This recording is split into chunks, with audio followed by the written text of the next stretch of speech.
as my old friend.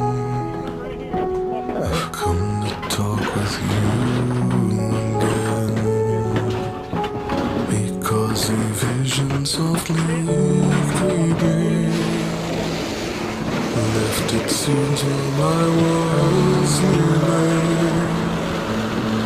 and the vision that was planted in my brain still